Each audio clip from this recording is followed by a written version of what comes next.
대표님들께서 이런 사업화를 계획하실 때 사업자 등록증만 내시고 상표권을 등록받지 않으시는 경우가 있는데, 이것을 꼭 주의하시고 특허청에서 상표를 출원해서 등록을 받으셔야 되겠습니다. 안녕하세요. 저는 광화문 국제특허 법률사무소 홍성훈 변리사라고 합니다. 오늘은 캐릭터, 콘텐츠 창작자들을 위한 상표권과 저작권에 대해서 설명을 드리고자 나오게 되었습니다. 상표는 자신의 상품과 타인의 상품을 식별하기 위한 영어표장이라고 볼 수 있겠고요. 저작권은 인간의 사상과 감정이 표현된 창작물을 보호하기 위한 권리라고 볼 수 있겠습니다. 요새는 캐릭터가 유명해진 경우에 머천다이징이라고 해서 캐릭터를 제품에 합체시켜서 사업화나 그런 것들을 진행하는 경우가 많이 있는데요. 이런 경우에 캐릭터를 보호받기 위해서 상표권을 등록받고 저작권을 등록받아서 남들이 베끼는 경우에, 도용하는 경우, 그런 경우에 상표권과 저작권을 가지고 그것을 저지를 할 수 있겠습니다. 여기서 상표권하고 저작권하고 가장 큰 차이점이 있는데요. 상표권은 특허청에 출원을 해서 꼭 등록을 받아야지만 권리가 발생합니다. 대표님들께서 이런 사업화를 계획하실 때 사업자 등록증만 내시고 상표권을 등록받지 않으시는 경우가 있는데, 그런 경우에는 경고장을 받거나 남이 자신의 상표를 따라해서 제품을 판매하는 경우에 막지 못하는 경우가 생길 수 있으니까요. 이것을 꼭 주의하시고 특허청에서 상표를 출원해서 등록을 받으셔야 되겠습니다. 저작권은 상표권하고 다르게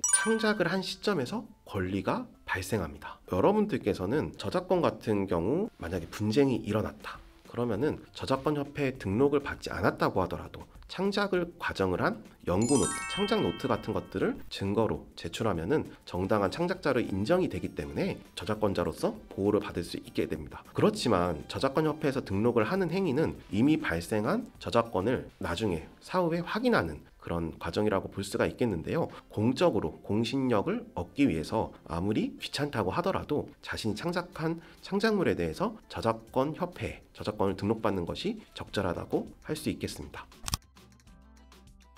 보노보노 같은 경우에 2017년도에 이가라시 미키오라는 상표권자로 등록이 되어 있습니다. 여기서 이가라시 미키오가 누구냐? 일본 만화가인데 보노보노를 창작한 저작권자입니다. 상표법에서는 유명한 캐릭터에 관련된 상표 출원 같은 경우에는 저작권자만이 등록을 받을 수 있도록 명기가 되어 있습니다. 마찬가지로 잔망루피 같은 경우에도 EBS에서 상표권자로서 등록을 받은 것으로 알고 있습니다. 또 보노보노와는 다르게 잔망루피의 경우엔 공동으로 상표권을 등록받았는데요. EBS 외에도 SK네트워크스나 아이코닉스, 오콘이라는 곳에서 공동으로 상표권을 등록받은 것으로 볼 수가 있겠습니다. 저작권자는 EBS라고 하더라도 머천다이징을 위한 공동사업자가 컨소시엄이 구성이 된 경우에는 이렇게 상표권을 공동으로 소유해서 각자 실시할 수 있도록 하는 것이 공동사업을 영위하는 방법 중에 하나입니다. 네, 아무래도 캐릭터를 창작하시는 작가님들 같은 경우에 어떻게 하면 내 창작물이 강한 권리 범위의 저작권을 받을 수 있을까?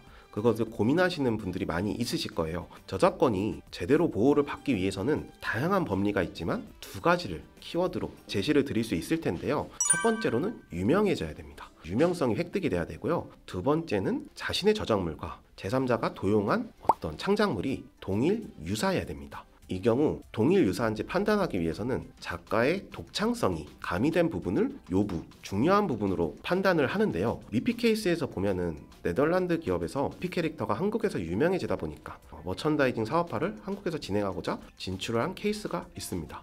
근데 이제 한국에 진출해 보니까 부끄러운 토끼라는 캐릭터가 이미 판매가 되고 있었는데요. 미피의 저작권을 가지고 있는 네덜란드 기업에서 봤을 때는 이 부끄러운 토끼가 자신의 저작물을 침해했다고 판단을 하였습니다. 그래서 저작권 침해 소송을 제기를 하였는데요. 법원은 미피와 부끄러운 토끼의 유사성을 판단했을 때 일단 양 캐릭터의 유사한 부분은 길쭉한 귀, 동그란 얼굴, 그리고 뭐 하얀 바탕색 같은 것들이 있을 수 있는데, 미피 캐릭터의 중요한 독창적인 표현이 가미된 부분을 이 부분으로 보았습니다. 왜냐하면은 미피 캐릭터를 자세히 보면은 입부분이 X자 형태인 걸 알 수 있는데요. 일반적인 작가들이 토끼를 표현할 때 입을 X자로 표시하지 않습니다. 그렇기 때문에 작가의 독창적인 표현 방법이 가미된 부분이 다르다는 것을 이유로 부끄러운 토끼의 저작권 침해를 부정하였는데요. 이러한 사례에서 알 수 있듯이 강력한 저작권을 가지기 위해서는 작가의 사상이나 감정이 독창적인 표현 방식으로 들어가는 것이 굉장히 중요합니다. 다시 돌아와서 이제 잔망 루피하고 보노보노의 경우를 한번 비교를 해보면은 둘 다 수다를 모티브로 한 캐릭터인 점에서 양 캐릭터가 동일한 점이 있습니다. 그러나 보노보노는 수다를 모티브로서 일반적인 작가 캐릭터를 만들 때 보통 사용하는 방식이라고 볼 수 있는 범주 내에 있는데요. 물론 굉장히 유명하기 때문에 어느 정도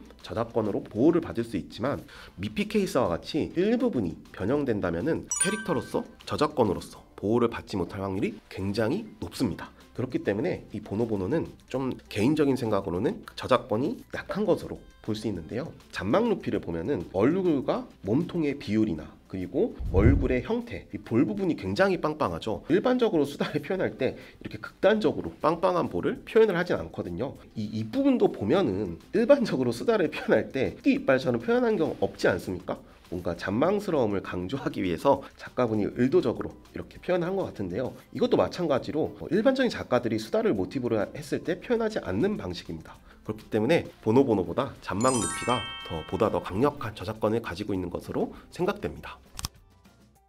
여태까지 보노보노와 잔망 루피에 대해서 상표권과 저작권으로 보호받는 보호 범위와 방안에 대해서 말씀을 드렸는데요. 캐릭터를 창작하시는 작가님들 같은 경우에는 강력한 저작권을 획득하는 방법이나 아니면 상표권을 출원해서 등록받는 것을 깜빡하거나 모르시는 경우가 많아가지고 뒤늦게 분쟁이 생겨서 저희를 찾아오는 경우가 많이 있는데요. 오늘 영상을 보시고 바로바로 이제 상표 출원도 진행을 한번 해보고 캐릭터를 창작하는 단계에서부터 강력한 저작권을 확보하기 위해서 독창적인 그런 표현 기법을 많이 사용해 주셨으면 좋겠습니다. 네, 감사합니다.